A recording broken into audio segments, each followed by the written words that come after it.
Hello everybody and welcome to That's Football. Trent Alexander-Arnold, the latest blow for Gareth Southgate's Euro hopes, with Trent hobbling off against Austria last night, believed to be a groin strain. They're going to assess it over the next 24 to 48 hours, but realistically, Trent Alexander-Arnold out of the Euros squad.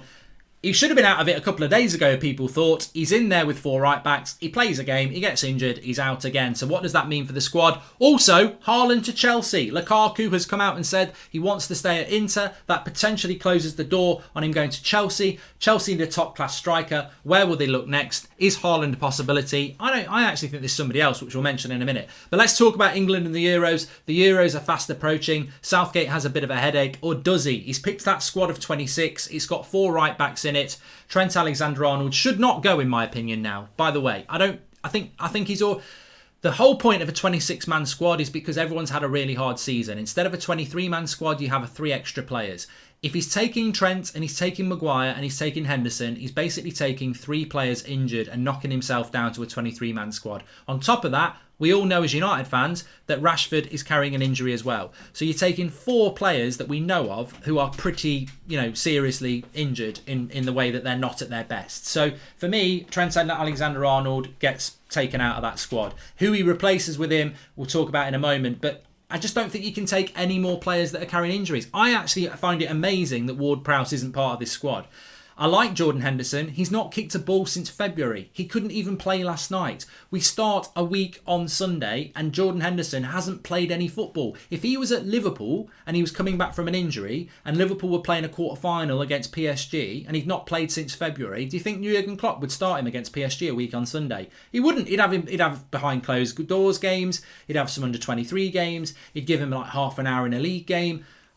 I don't get the Jordan Henderson thing. I mean, look, it was bad enough when we took Beckham with his metatarsal back in 2002, but that was about 6-7 weeks. Henderson's not played for 3 or 4 months, so that's a massive risk. Harry Maguire has ligament damage. He's a big lad. He's a centre-back. He's got to twist and turn around a lot. He's all right. He's not doing Strictly Come Dancing, but he's still got to do a little bit of movement on a bad injury. So that's two. I know they're big leaders, but I personally think Deschamps doesn't take players.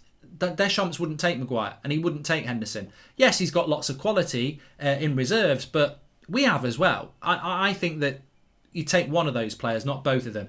So therefore, taking Trent Alexander-Arnold, who goes, I'll probably be all right in 3 or 4 weeks. No.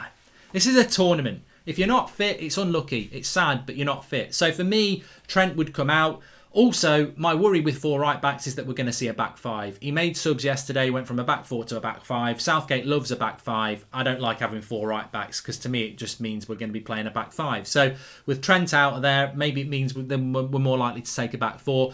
If Trent doesn't go, Ward-Prowse goes. Ward-Prowse goes because I'm worried about Henderson, but I don't think he will take Ward-Prowse. I think he'll take Lingard, which... Why would you take Lingard? Just because, again, you want to take the popular player.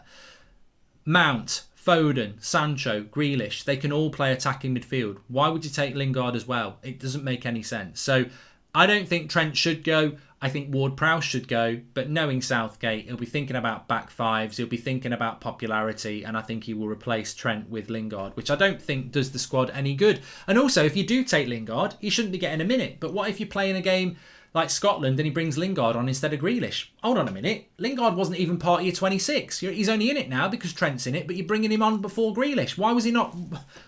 So it's a head mess, isn't it? If you're not going to take Trent, bring in a player that's down the list but might get used if those other players above the list don't work.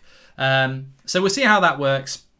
I wouldn't be surprised if Southgate said he's probably going to be out for 2 weeks, but we'll have him for the latter stages of the tournament with Trent. Which again, I just think it's a total misuse of having 26 players to have 3 or 4 players who are carrying injuries. You're knocking yourself down to 18, 19 players when you take goalkeepers off. So we'll see what happens with that. Also, get in the comments, who would you take if Trent's not playing, of course. And please smash the like on the video. The next big thing I want to talk about is Haaland to Chelsea. So Chelsea need a striker. Man City need a striker. They've both got money. They're both two very good sides, as we saw in the Champions League. City, very much their chairman coming out. I think it was their chairman or their owner coming out and saying that they will spend money this summer. Strikers are now starting to dry up. There's lots of strikers out there, but top class strikers which Man City and Chelsea want, who's out there. Now, Man City are always capable of going and getting a lad from Brazil for 30 million that no one really knows anything about. But I also think they're capable of going and getting Harry Kane, who everyone knows something about. Whether they're willing to spend that amount of money or not, I don't know. Maybe Conte at Spurs changes that, which we spoke about yesterday. But for Chelsea, I think Chelsea would love Harry Kane. I just don't think they can do that deal. I don't think Spurs would do it. I don't think Harry Kane would do it. So with Lukaku saying he's staying at Inter, where is this top-class striker that Chelsea would want? And I think Chelsea would love to get Erling Haaland. And they did this last year with Havertz, Real Madrid, Bayern Munich. Lots of teams wanted Havertz, but they didn't have the money, and Chelsea took advantage and they brought him in. They got hold of a player that maybe would not have been achievable in a normal market. Well, maybe with Erling Haaland they can do that again. Now, Haaland to Dortmund, if Dortmund are going to sell Sancho, isn't really a deal that Dortmund need to do. Having said that, Dortmund next year will not get any more than 70 million for Haaland because that's his release clause. If Chelsea were to offer 90 million or 100 million this summer, Dortmund might go, well, look, we're 30 million up. He's a striker. We'll get another striker in. So don't rule out the fact that Chelsea might get Haaland. Personally, I just got a feeling Chelsea are going to get someone like Lewandowski. And I don't know why, but I just think that. But Chelsea will buy a striker. I think people who are talking about, we don't need a striker, we can still play Werner and Havertz up there, we could bring another winger in like Sancho. I don't see that. I think Chelsea fans themselves know Chelsea need a goal scorer. Look at Werner this year. All right, he's been a bit unlucky, he's been offside a few times, but he's also missed a lot of sitters. You bring a number 9 in who can score goals, Chelsea go up a level. And I think Chelsea know that, Tuchel know that, and I think that they will do that. So who Chelsea are going to get as their next striker is going to be very interesting. I think they will try and get Haaland, and they're capable of getting Haaland. How that would impact on United and Sancho would be quite interesting. Whether Dortmund would sell both would be quite interesting. But don't rule out the fact that Chelsea could go and do what they tried to do with Shevchenko all those years ago, which is bring in a top-class striker towards the end of their career.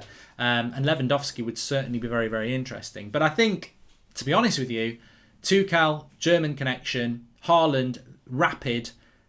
Haaland in that Chelsea side would fit it like a glove. I don't think Haaland would fit Man City like a glove. You know, their football is a bit different. I don't think he'd suit Man United like a glove because we don't create many chances. But Chelsea do create a lot of chances and they do break fast. And I think that Haaland at Chelsea would be a very good deal. But it's whether Dortmund do that deal. It's whether Raiola wants to do that deal because there's a lot more money for Raiola next summer where Dortmund only get a little bit and he can say, I want a big bit of the pie. And you know what? Raiola likes a big bit of the pie. Anyway, look, thanks everyone for watching. Get your comments in. Who are Chelsea going to go for as a striker? What should happen with Trent? Would you take him half injured or would you take him out, and who would you bring in? Smash a like on the video and make sure you subscribe to That's Football, and I'll speak to you on the next one.